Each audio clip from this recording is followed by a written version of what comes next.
Hello, my fabulous artists. This week, I am very excited for our project, of course, because we are using what we learned last week to help us with this project this week.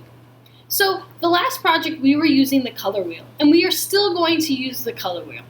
We talked about warm and cool colors. If you remember, warm is like fire, and cool is like a nice dip in the pool. Our project this week will be using something called complementary colors. They're also known as opposite colors. Complementary colors we can know by looking at our color wheel. They are opposite, so on the opposite side of each other. I like to think of complementary colors as neighbors that are yelling compliments across the street saying, "Green, I love how you're in nature," and purple's telling yellow, "Yellow, I love that you are the sun color."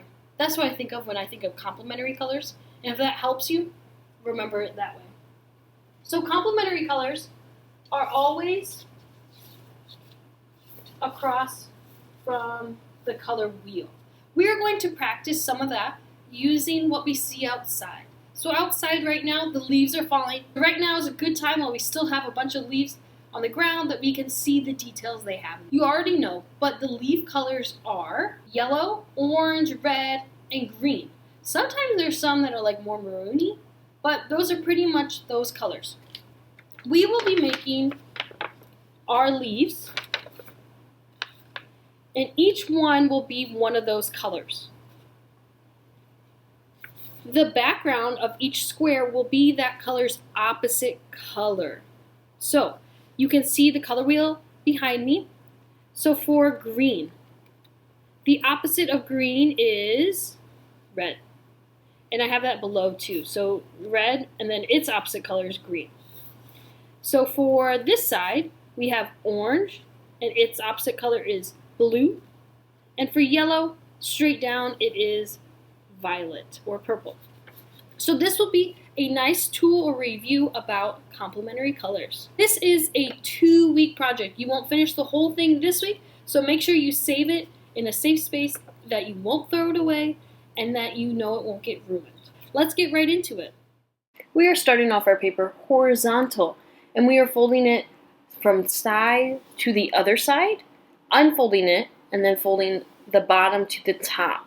Remember, you can pause it so you can fold your paper right now.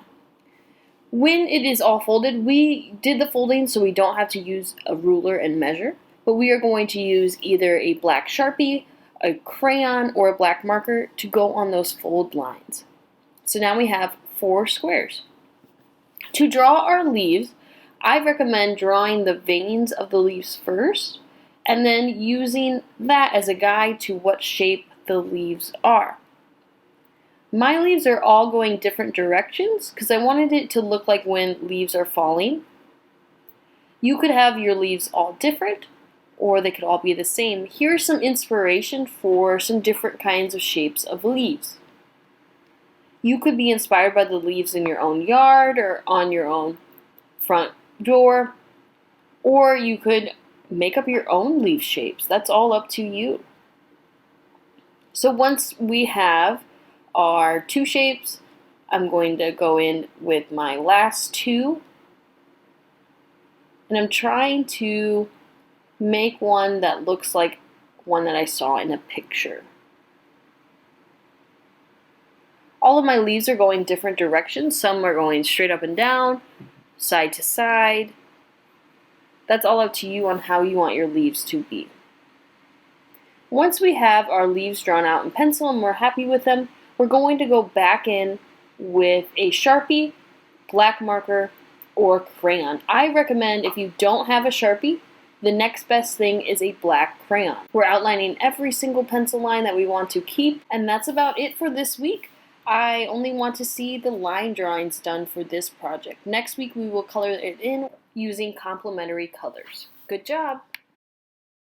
We're all done with part 1 of this project. I can't wait to see yours, so make sure you take a photo of it and post it onto Google Classroom. Bye!